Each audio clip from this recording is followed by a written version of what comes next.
নমস্কাৰ ছাত্ৰ-ছাত্ৰীসকল, মোৰ ইউটিউব চেনেল বিপিন কছাৰী অফিচিয়েললৈ তোমালোক সকলোকে স্বাগতম জনাইছো।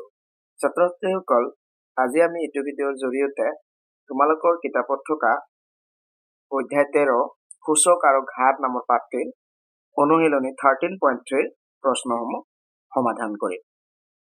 1 নম্বৰ প্ৰশ্নটো দিয়া আছে, তলৰ সংখ্যাবোৰ প্ৰামাণিক ৰূপত প্ৰকাশ কৰা। তাৰমানে এই সংখ্যাবিলাকক আমি প্ৰামাণিক ৰূপত প্ৰকাশ কৰিব লাগে, প্ৰামাণিক ৰূপত লিখিব লাগে। প্ৰামাণিক ৰূপ মানে কি ছাত্ৰ-ছাত্ৰীসকল? যে আমি ইহঁতক সূচকীয় ৰূপত লিখিব লাগিব। আৰু সূচকীয় ৰূপত লিখিবলৈ যাওঁতে ছাত্ৰ-ছাত্ৰীসকল আমি এই যিটো তোমাৰ একেবাৰে তোমাৰ বাওঁফালে থকা অংকটো আছে নহয়, তোমাৰ 5 আছে ইয়াতে 1 নম্বৰটোত, এই 5ৰ পিছত দশমিক দিব লাগিব। আৰু ইয়াতে আমি 2 নম্বৰটোৰ 7ৰ পিছত দশমিক দিব লাগিব, 3 নম্বৰটোত 6ৰ পিছত দশমিক দিব লাগিব। তাৰ পিছত বাকিখিনি আমি সূচকীয় ৰূপত লিখিব লাগিব। আৰু সেই সূচকীয় ৰূপটো আচলতে 10ৰ সূচকীয় ৰূপ। তাৰমানে দশমিক দিয়াৰ পিছত 10 কেইবাৰ পূৰণ কৰিলে আমি আগৰ সংখ্যাটো ঘূৰাই পাম, তো সেইটো আমি সূচকীয় ৰূপত লিখিব লাগিব। সেইটোৱে হ'ব তোমাৰ প্ৰামাণিক ৰূপ। এটা কৰি দিলেই তোমালোকে বুজি পাবা। তো আমি এটা কৈ কৰো। মই 1ৰ 1 নাম্বাৰটো লৈছো। এনেকৈ আমাৰ সংখ্যাটো দিয়া আছে। আমি যদি একক, দশক, শতককৈ মাতো তেতিয়াহ'লে সংখ্যাটো হ'ব তোমাৰ একক, দশক, শতক, হাজাৰ, অযুত, লাখ, নিযুত, 5 নিযুত 273,294। এইটো যদি আমি আন্তৰ্জাতিক পদ্ধতিত পঢ়ো তেতিয়াহ'লে তোমাৰ 5,273,294। আৰু এইটো এটা ডাঙৰ সংখ্যা আমাৰ মনত ৰখাৰ কাৰণে অসুবিধা হয়, কিন্তু আমি যেতিয়া ইয়াক প্ৰামাণিক ৰূপত লিখিম তেতিয়া আমাৰ মনত ৰখাত সুবিধা হ'ব। আৰু কেনেকৈ আমি প্ৰামাণিক ৰূপত লৈ যাম? ছাত্ৰ-ছাত্ৰীসকল, মই আগতেই ক'লো যে আমি দশমিক দিম। ইয়াতে দশমিক দিম আমি কাৰ পিছত? এটা অশূন্য অংকৰ পিছত। মানে অংকটো তোমাৰ শূন্যৰ বাহিৰে যি 1ৰ পৰা 9 লৈকে অংক থাকিব তাৰে যিকোনো এটা তাৰ পিছত আমি দশমিকটো দিম। এতিয়া দশমিক দিয়াৰ লগে লগে কি হ'ব ছাত্ৰ-ছাত্ৰীসকল? আমি যদি ইয়াতে দশমিক দিওঁ তেতিয়া কি হ'ব? আমি ইয়াতে 5 দশমিক দিলো আৰু দশমিকৰ পিছত বাকী কেইটা লিখিম আমি 2 7 3। তাৰপিছত কমাটো এতিয়া নালাগে আৰু দিব। দশমিক দিয়াৰ লগে এনেকুৱা হৈ গ'ল। আগৰ এই সংখ্যাটো পাবৰ কাৰণে ছাত্ৰ-ছাত্ৰীসকল আমি এতিয়া কি কৰিব লাগিব? দশমিকটো আমি তোমাৰ নোহোৱা কৰিব লাগিব। আৰু দশমিকটো নোহোৱা কৰিবৰ কাৰণে আমি পূৰণ দিব লাগিব। কি পূৰণ দিব লাগিব? এই দশমিকৰ পিছত কেইটা অংক পৰি গ'ল এইকেইটাক অংক বুলি কয়। তো 1 2 3 4 5 6 6টা অংক পৰি গ'ল নহয়। 1ৰ পিছত 6টা শূন্য দিব লাগিব। 1 1 2 3 4 5 6টা। তাৰমানে আমাৰ এই 1ৰ পিছত 6টা শূন্য লৈ আমি যিটো সংখ্যা পালো সেই সংখ্যাটোৰে যদি ইয়াক পূৰণ কৰো তেতিয়াহ'লে আকৌ এই আগৰ সংখ্যাটো আমি পাই যাম। ওকে, ইয়াৰ মানটো কিন্তু একেই আছে, এইখিনি আছে। এতিয়া আমি এই যে 1ৰ পিছত যে 6টা শূন্য দিলো নহয়, এই সংখ্যাটোক আমি এতিয়া 10ৰ সূচকীয় ৰূপত লিখিব পাৰিম। এইটো আমি এনেকুৱাই ৰাখিম 5.27329 লিখিম। কিন্তু এইটো আমি কি লিখিম? ইয়াতে 1ৰ পিছত কেইটা শূন্য আছে? 6টা শূন্য আছে। আৰু 6টা শূন্য থকা মানে আমি 10 6 বাৰ পূৰণ কৰিব লাগিব। 10 6 বাৰ পূৰণ কৰিলে আমি এই সংখ্যাটো পাম। আৰু 10 6 বাৰ পূৰণ কৰা মানে 10 to the power 6 হ'ব। এইটোৱে হ'ল ইয়াৰ প্ৰামাণিক ৰূপ। মানে পঢ়োতে আমি এনেকৈ পঢ়িব লাগিব 5.273294 into 10 to the power 6। এইটোৱে হ'ল ইয়াৰ প্ৰামাণিক ৰূপ। ইয়াৰ পিছত 2 নম্বৰটো দিয়া আছে 710,021। এই সংখ্যাটোক আমি প্ৰামাণিক ৰূপত লৈ গ'লে আমি দশমিক দিম। 7ৰ পিছত এটা অংকৰ পিছত দশমিক দিম 021।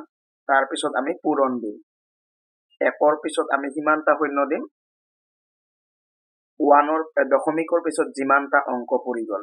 দশমিকৰ পিছত কিমানটা অংক পৰিল? 1 2 3 4 5টা।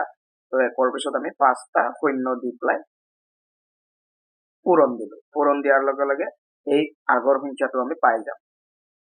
এতিয়া এই যেটো আমি 1ৰ পিছত 5টা শূন্য দি পেলাই পূৰণ দিছো নহয়, সেইটোক আমি 10ৰ সূচকীয় ৰূপত লিখিম। এইটো যি আছে আমি তাকে লিখিব পাৰিম এইটো তোমাৰ কি হ'ব 10ৰ তোমাৰ কিমান পাৱাৰ হ'ব শূন্য যিমানটা আছে সিমান হ'ব 5টা শূন্য আছে তাৰ মানে আমি 10 5 বাৰ পূৰণ দিব পাৰিম আৰু 5 বাৰ পূৰণ দিয়া মানে ওপৰত 5 হ'ব পাৱাৰ 5 হ'ব এটো হৈ গল তোমাৰ 7.10021 into 10 to the power 5 ইয়াৰ পিছত 3 নম্বৰটো দিয়া আছে এনেকৈ দিয়া আছে আমাক এই সংখ্যাটো তো এটুক যদি আমি প্ৰামাণিক ৰূপত লিখিবলৈ যাওঁ তেতিয়া হলে আমি 6ৰ পিছত দশমিকটো দিম তাৰ পিছত তোমাৰ বাকি কেইটা যি আছে আমি তাকে লিখিম শূন্য কেইটা পৰি গল 5টা শূন্য পৰি গল আৰু 4 আছে এটা ইয়াক যদি আমি আগৰ সংখ্যাটোৰ ৰূপত পাব লাগে তেতিয়া হলে ইয়াতে আমি পূৰণ দিব লাগিব কি পূৰণ দিম আমি 1ৰ পিছত শূন্য দিম দশমিকৰ পিছত কেইটা অংক আছে 1 2 3 4 5 6টা 6টা আমি শূন্য দিম 2 3 4 5 6টা এতিয়া এটো যি আছে আমি তাতে লিখিম এইখিনিতে মন কৰিবলগীয়া ছাত্ৰ-ছাত্ৰীসকল এই যে তোমাৰ দশমিকৰ পিছত তোমাৰ অশূন্য অংক 4 আছে 4ৰ পিছত তোমাৰ 5টা শূন্য আছে এই শূন্য কেইটা লিখিব নালাগে আৰু দশমিকৰ পিছত আমি 4টো লিখিছো আৰু 4ৰ পিছত তোমাৰ শূন্য আছে এই শূন্য কেইটা নিলিখিলেও হ'ব তাৰ মানে অনলি 6.4 লিখিলেই হৈ যাব তাৰ পিছত এই যে আমি 1ৰ পিছত 6টা শূন্য দিছো নহয় 1ৰ পিছত 6টা শূন্য মিলি পেলাই যেটো সংখ্যা হৈ আছে এই সংখ্যাটো পাবৰ কাৰণে আমি 10 6টা পূৰণ দিব লাগিব আৰু 10 6টা পূৰণ দিয়া মানে 10 to the power 6 হৈ যাব অৰ্থাৎ ইয়াৰ প্ৰামাণিক ৰূপটো হৈ গল 6.4 into 10 to the power 6 ইয়াৰ পিছত 4 নম্বৰটো আছে 18129 এইটোক আমি প্ৰামাণিক ৰূপলৈ লৈ গলে কি হ'ব আমি 1ৰ পিছত আমি পইণ্ট দিম তাৰ পিছত বাকি কেইটা আমাৰ যি আছে তাকে লিখিম 8129 তাৰ পিছত আমি পূৰণ দিম 1ৰ পিছত শূন্য লিখিম পইণ্টৰ পিছত কেইটা অংক পৰি গল 1 2 3 4 মানে 1ৰ পিছত আমি 4টা শূন্য দিম অৰ্থাৎ 10000 এটা এটুক আমি 10000 টো 10ৰ সূচকীয় ৰূপত লিখিম বাকি তোমাৰ এইটো যি আছে আমি তাকে লিখিম 1ৰ পিছত 4টা শূন্য আছে মানে আমি 10 4টা পূৰণ দিলে আমি এই 10000 টো পাই যাম আৰু 10 4 বাৰ পূৰণ কৰা মানে তোমাৰ 10ৰ ওপৰত পাৱাৰ 4 আহি যাব অৰ্থাৎ তোমাৰ 1.8129 into 10 to the power 4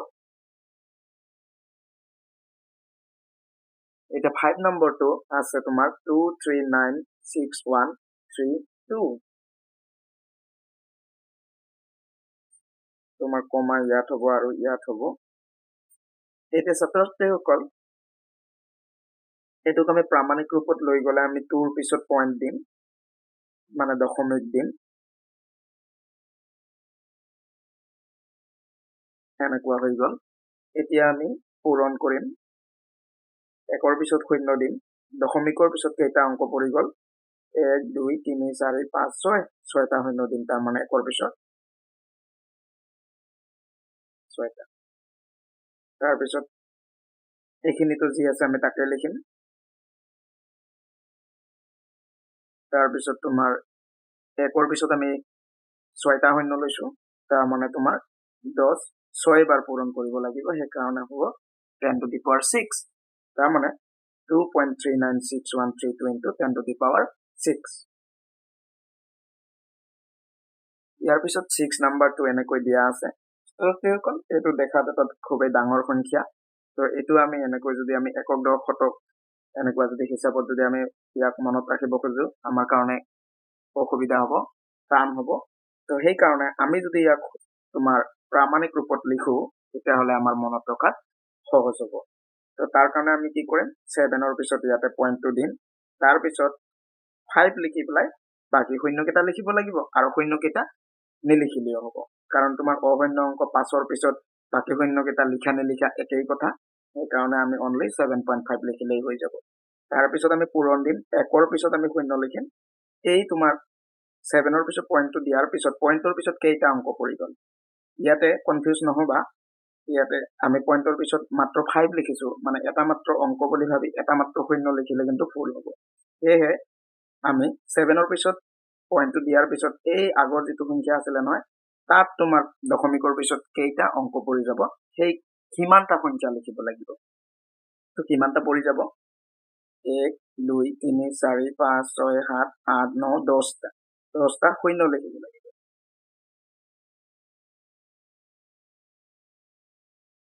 এনেকৈ আমি 10টা শূন্য লিখিলো ইয়াৰ পিছত তোমাৰ 7.5 ইনটু 10 আমি একৰ পিছত 10টা শূন্য লিখিলো নহয় তাৰ মানে হল তোমাৰ 10 বাৰ পূৰণ কৰিব লাগিব আৰু 10 বাৰ পূৰণ কৰা মানে 10ৰ ওপৰত পাৱাৰ তোমাৰ 10 দিব লাগিব অৰ্থাৎ 10 to the power 10 গতিকে আমাৰ প্ৰামাণিক ৰূপটো হৈ গল 7.5 into 10 to the power 10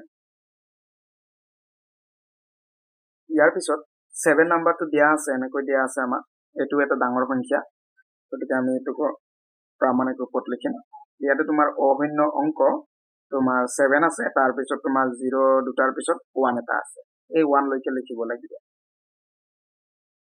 মানে দশমিক দিয়াৰ পিছত আমি আগতে দশমিকটো দি লওঁ দশমিক 0 0 1 এনেকৈ লিখিব লাগিব এইখিনিতে কনফিউজ নহবা যে অশূন্য অংকৰ পিছত যদি শূন্য থাকে এতিয়া শূন্য কেইটা নিলিখিলে হয় কিন্তু ইয়া হাতৰ পিছত দুটা শূন্য আছে যদিও এই শূন্য দুটাৰ পিছত আৰু এটা অশূন্য অংক 1 আছে সেই কাৰণে এই মাজৰ শূন্য দুটাকো লিখিব লাগিব একলৈকে ওকে তো আমি এনেকৈ লিখিলো লিখাৰ পিছত আমি একৰ পিছত এতিয়া পূৰণ দি পেলাই একৰ পিছত শূন্য দিম কেইটা শূন্য দিব লাগিব এই হাতৰ পিছত তোমাৰ দশমিকটো দিছো আৰু দশমিকৰ পিছত কেইটা অংক পৰি গল 1 2 3 4 5 6 7 8 9 10টা গতিকে আমি 10টা শূন্য দিব লাগিব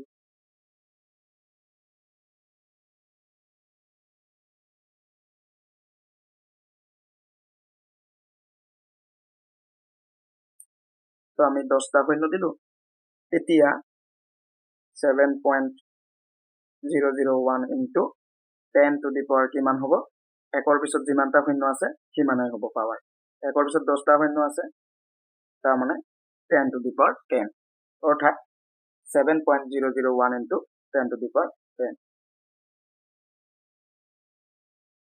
ইয়াৰ পিছত 8 নম্বৰটো দিয়া আছে 45026.9 ছাত্ৰছাত্ৰীসকল আগৰ অংককেইটাত পইণ্ট নাছিলে আগৰে পৰা কিন্তু এইটো অংকত আগৰে পৰা পইণ্ট দিয়া আছে এনেকুৱা ক্ষেত্ৰত আমি কি কৰিব লাগিব ছাত্ৰছাত্ৰীসকল এই তোমাৰ আমি দশমিকটো দিওতে আমিতো এটা অশূন্য অংকৰ পিছতে দিব লাগিব কিন্তু তোমাৰ দশমিকৰ পিছত কেইটা অংক পৰি গল সেইটো গুণতে আমি এই দশমিকলৈকে গুণিব লাগিব মানে দশমিকৰ পিছত যে 9 আছে নহয় এই 9টোক আমি ধৰিব নালাগিব অৰ্থাৎ আমি যদি 4ৰ পিছত যদি দশমিকটো দিওঁ লিখোতেতো 9 লৈকে লিখিব লাগিব মানে 50269 এনেকৈ লিখিব লাগিব কিন্তু এতিয়া যে আমি পূৰণ দিব লাগিব মানে একৰ পিছত যে শূন্য লৈ পেলাই যে পূৰণ দিব লাগিব তেতিয়া আমি কি কৰিব লাগিব আগতে আমি একেবাৰে দশমিকৰ পিছত যিমানটা অংক পৰি গল গোটেইকেইটা আমি গুণিছিলো কিন্তু ইয়াত দশমিক আগৰে পৰাই যিহেতু আছে এটা অংক আমি কমকৈ ধৰিব লাগিব এইটো দশমিকৰ পিছত আগৰে পৰা এটা অংক আছে গতিকে সেই হিচাপে তোমাৰ পইণ্টৰ পিছত 1 2 3 4 চাৰিটাহে ধৰিব লাগিব শূন্য এনেকুৱা হৈ গল এতিয়া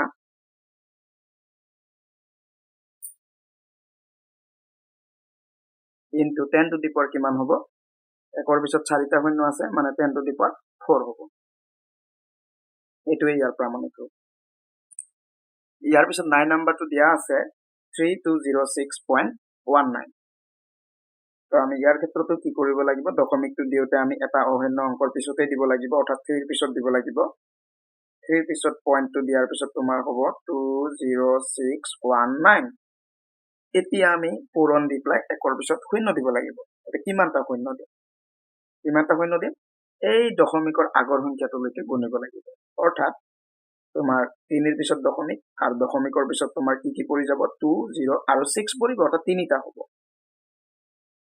মানে একৰ পিছত তিনিটা শূন্য এই 1 আৰু 9 টোক ধৰিব নালাগে কাৰণ অলৰেডি তোমাৰ দশমিকৰ পিছত আছিলেই নহয় আৰু যদি সেইকেইটাও যদি ধৰা তেতিয়া তোমাৰ ভুল হৈ যাব ওকে তো নেক্সট লাইনত হ'ব তোমাৰ into তোমাৰ 1ৰ পিছত 3টা শূন্য আছে মানে তোমাৰ 10 to the power 3 হৈ যাব অৰ্থাৎ 10 কিউব এটোই ইয়াৰ প্ৰামাণিক ৰূপ ইয়াৰ পিছত 10 নাম্বাৰটো আছে 475 আৰু তোমাৰ 9টা 0 আছে